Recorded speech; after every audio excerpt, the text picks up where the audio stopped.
Welcome everyone to Phlox'em and episode 2 of our timing chart series. If you haven't seen episode 1, it's going to be talking about the forge key step. Today, we're going back a step to look at a small but very important step, which is the start of turn effects. Let's get into it. Start of turn effects is this tiny little space above what we talked about last time in the forge key step. And the reason we're talking about it out of order just here is because what happens in this space very often is going to affect whether or not you actually forge a key on your turn. A lot of these start of turn effects can actually give you or your opponent amber. And so you really need to be cognizant of what are the conditions for that to happen. Are you going to give it to your opponent at the start of their turn and they forge a key without knowing? Or are you going to be able to sneak a key past your opponent because they don't know you're going to actually fulfill these requirements? So take a look at it really quick. There's only one step to this. We're just going to get into some examples and how you can use this to your benefit and how you can be really careful about what your opponent is doing. Let's take a look. All right, so for our first example of start of turn effects, we're going to keep it very simple, kind of like we did for the forging a key step, where we're just looking at mechanically what this looks like, how this kind of plays out, moving the hands and everything, just so you really get a sense of here's what happens. So the Grand Gourd is a 5-power creature from Winds of Exchange set, and it says at the start of your turn, so there's our clause, again, that is first thing you do on your turn, before you choose a house or anything. If you control the most powerful creature or a creature tied for the most powerful, make a token creature. We'll get into token creatures a little bit more later because there are some intricacies of them, but essentially making a token creature looks like this. You're going to take the top card of your deck and place it face down on either of your flanks. If it's your turn, you get to choose which flank. It's going to be exhausted, just like any other creature that enters play on your turn, unless it has an effect that says otherwise. It's going to come in exhausted. And this face down creature, or face down card, is representative of a creature with the same stats and abilities as your token reference card that came with the deck. So in this case, this face down card on my battle line is representative of a 1-power creature that says destroyed, draw a card. It's a prospector token. In this example, at the start of your turn, making a prospector token doesn't really have a whole lot of impact on the game as a whole. It's just an extra creature that I can then do some things with on my turn. Obviously, it's entering play exhausted, so I can't even reap with it on my turn or whatever. But some important things to note here is I haven't called a house yet. I haven't chosen anything. The Grand Gourd is just sitting there as a static effect that happens at the start of my turn. But what's important next is it has a condition on it, and that is that if I have the most powerful creature. So we're going to put some creatures on my opponent's battle line, and then we'll see how this plays out differently. Now, my opponent has creatures on the board too. So they got a Flamewake Shaman and a Cowfine. Cowfine is a 5-power creature, so it is the same power level as the Grand Gourd. Grand Gourd says, if you control the most powerful creature. Now, Grand Gourd specifically has a text after that that clarifies, or a creature tied for the most powerful, then make a token. So in this case, it's very clear, since I have a creature that is tied for the most powerful, I'm still going to make a token. But this brings up a very, very important concept in Keyforge that we'll go into a lot more because it is timing related.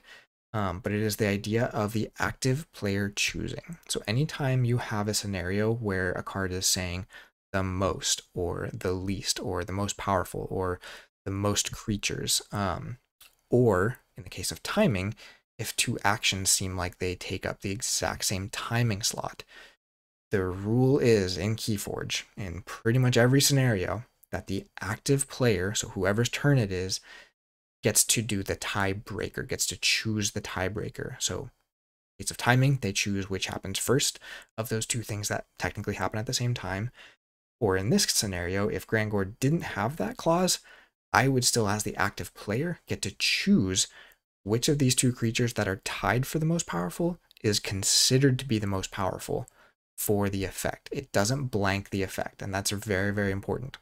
Now, that is when we're looking at superlative things, right? Like the most, the least. There are going to be some cards, something like Ragnarok Prep, that says a little bit different. It doesn't say if you have the most creatures, it says if you have specifically more creatures than your opponent after you make a token, then your opponent loses 2 amber. In that scenario, you must actually have more creatures than your opponent. A tie doesn't count. We're going to come back to this a lot because it's very, very important in Keyforge.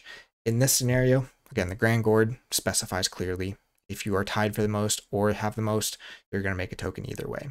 So, pretty straightforward effect, right? We're just making a token at the start of our turn. We have a conditional that says whether we do that or not.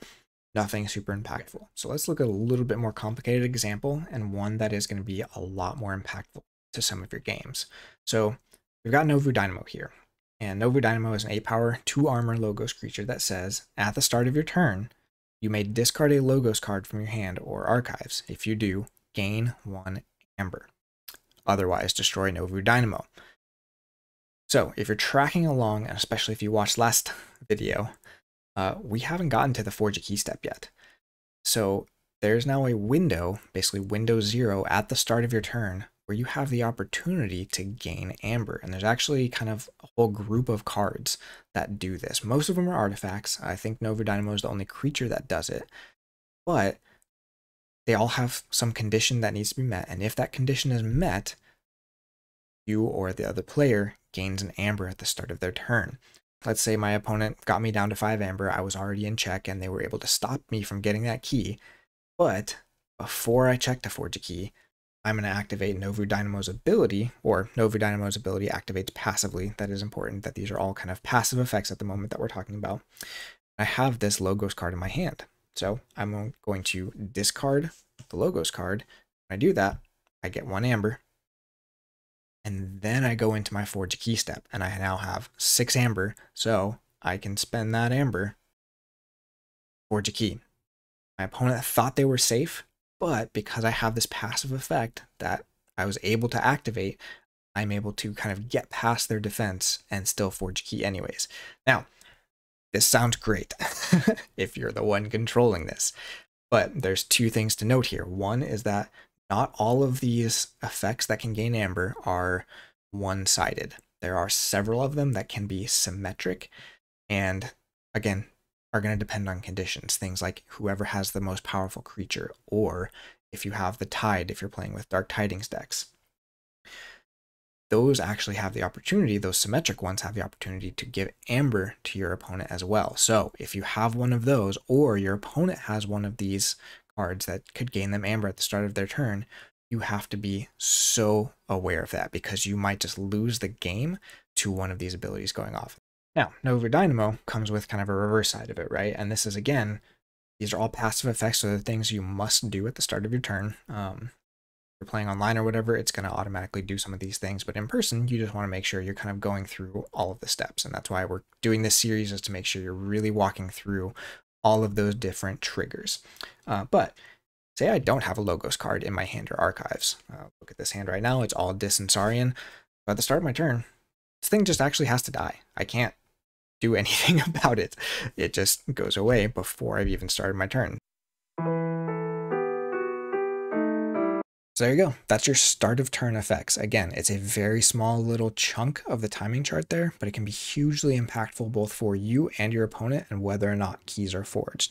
There are other effects that are going to happen in that window that are usually less impactful than what happened in our examples, but you need to be cognizant of them because you have to answer them long before they're going to take effect if you have an answer to them.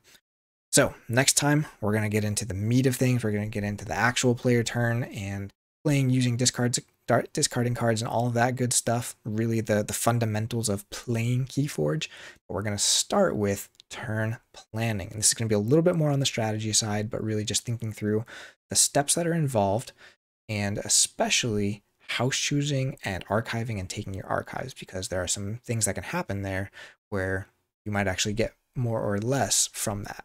Thank you so much for watching. Really appreciate it. Again, please share this with anyone who is new or trying to learn the game or even just trying to get better at the game. Hopefully these can still be helpful in helping you think about things different ways. Thank you for watching, and we'll see you next time.